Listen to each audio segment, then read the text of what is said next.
Pope Benedict XV, born Giacomo Paolo Giovanni Battista della Chiesa, was pope from 3 September 1914 to his death in 1922. His pontificate was largely overshadowed by World War I and its political, social and humanitarian consequences in Europe. Between 1846 and 1903, the Catholic Church had experienced its two longest pontificates in history up to that point. Together Pius IX and Leo XIII ruled for a total of 57 years. In 1914, the College of Cardinals chose Della Chiesa at the young age of 59, indicating their desire for another long-lasting pontificate at the outbreak of World War I, which he labeled the suicide of civilized Europe. The war and its consequences were the main focus of Benedict XV.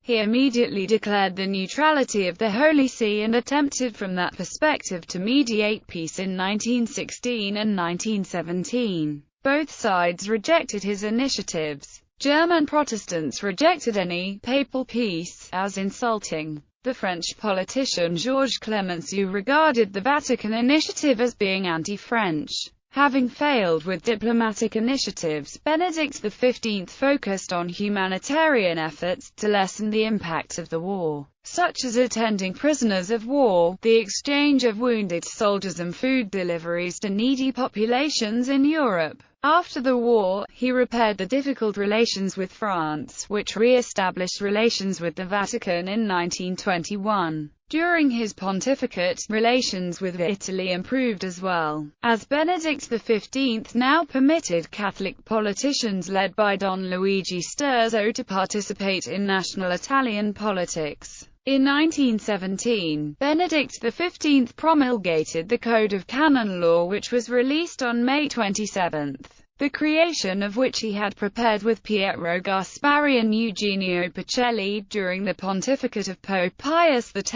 The new Code of Canon Law is considered to have stimulated religious life and activities throughout the Church. He named Pietro Gasparri to be his Cardinal Secretary of State and personally consecrated Nuncio Eugenio Pacelli on 13 May 1917 as Archbishop. World War I caused great damage to Catholic missions throughout the world. Benedict XV revitalized these activities, asking in maximum allude for Catholics throughout the world to participate. For that, he has been referred to as the Pope of Missions. His last concern was the emerging persecution of the Catholic Church in Soviet Russia and the famine there after the revolution. Benedict XV was devoted to the Blessed Virgin Mary and authorized the Feast of Mary, Mediatrix of all graces. After 7 years in office, Pope Benedict XV died on the 22nd of January 1922 after battling pneumonia since the start of that month.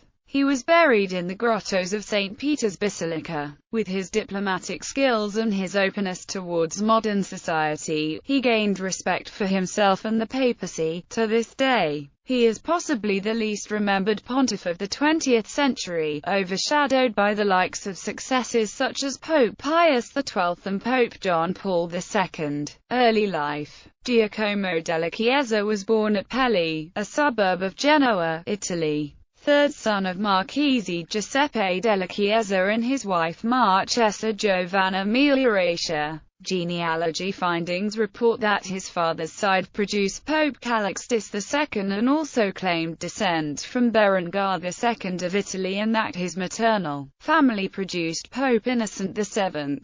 His wish to become a priest was rejected early on by his father, who insisted on a legal career for his son. At age 21, he acquired a doctorate in law on 2 August 1875. He had attended the University of Genoa, which after the unification of Italy, was largely dominated by anti-Catholic and anti-clerical politics. With his doctorate in law and at legal age, he again asked his father for permission to study for the priesthood, which was now reluctantly granted. He insisted, however, that his son conduct his theological studies in Rome, not in Genoa, so that he would not end up as a village priest or provincial monsignori. Della Chiesa entered the Collegio Capranica and was there in Rome when, in 1878, Pope Pius IX died and was followed by Pope Leo XIII. The new pope received the students of the Capranica in private audience only a few days after his coronation. Shortly thereafter, Della Chiesa was ordained a priest by Cardinal Raffaele Monaco La Valletta on 21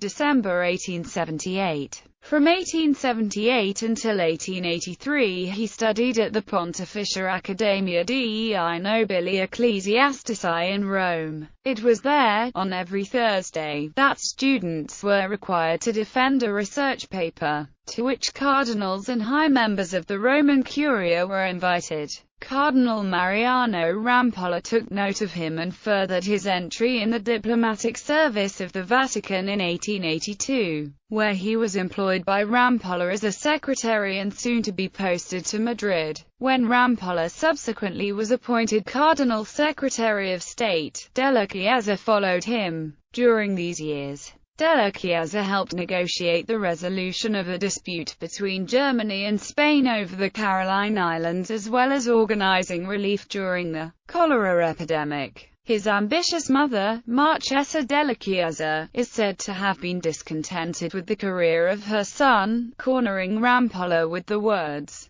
that in her opinion, Giacomo was not properly recognized in the Vatican. Rampolla allegedly replied, "Signora, your son will take only a few steps, but they will be gigantic ones." Just after Leo XIII's death in 1903, Rampolla tried to make Della Chiesa the secretary of the conclave, but the Holy College elected Raphael Mary del Val, a conservative young prelate, the first sign that Rampolla would not be the next pope. When Cardinal Rampolla had to leave his post with the election of his opponent Pope Pius X, and was succeeded by Cardinal Raphael Mary del Val, Della Chiesa was retained in his post. Bologna. Archbishop Della Chiesa's association with Rampolla, the architect of Pope Leo XIII's foreign policy, made his position in the Secretariat of State under the new pontificate somewhat uncomfortable. Italian papers announced that on 15 April 1907, the papal nuncio Aristide Rinaldini in Madrid would be replaced by Della Chiesa, who had worked there before. Pius X, chuckling over the journalist's knowledge, commented, "Unfortunately, the paper forgot to mention whom I nominated as the next Archbishop of Bologna, on 18 December 1907, in the presence of his family, the diplomatic corps, numerous bishops and cardinals, and his friend Rampolla." He received the episcopal consecration from Pope Pius X himself. The Pope donated his own episcopal ring and crozier to the new bishop and spent much time with the Della Chiesa family on the following day. On 23 February 1908, Della Chiesa took possession of his new dioceses, which included 700,000 persons, 750 priests, as well as 19 male and 78 female religious institutes. In the Episcopal Seminary, some 25 teachers educated 120 students, preparing for the priesthood.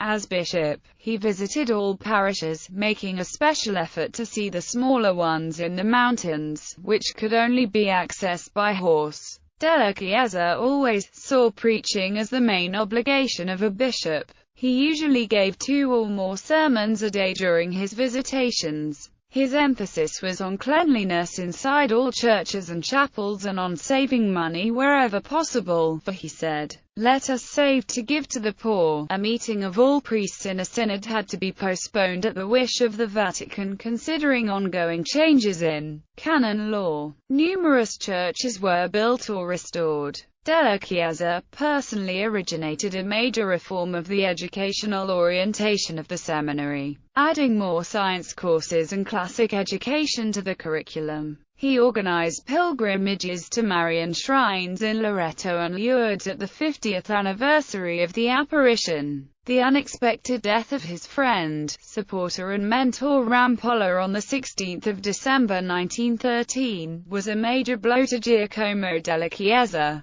who was one of the beneficiaries of his will. Cardinal. It was custom that the Archbishop of Bologna would be created cardinal in one of the coming consistories. In Bologna this was surely expected of della Chiesa as well, since, in previous years, either cardinals were named as archbishops, or archbishops as cardinals soon thereafter. Pius X did not follow this tradition and left della Chiesa waiting for almost 7 years. When a delegation from Bologna visited him to ask for della Chiesa's promotion to the College of Cardinals, he jokingly replied by making fun of his own family name, Sarto, for he said, "Sorry, but a Sarto has not been found yet to make the cardinal's robe." Some suspected that Pius X or persons close to him did not want to have two Rampollas in the College of Cardinals. Cardinal Rampolla died 16 December 1913. On 25 May 1914, della Chiesa was created a cardinal, becoming cardinal priest of the titulus Santi Quattro Coronatia, which before him was occupied by Pietro Respire. When the new cardinal tried to return to Bologna after the consistory in Rome, an unrelated socialist, anti-monarchic and anti-Catholic uprising began to take place in central Italy. This was accompanied by a general strike, the looting and destruction of churches, telephone connections and railway buildings, and a proclamation of a secular republic.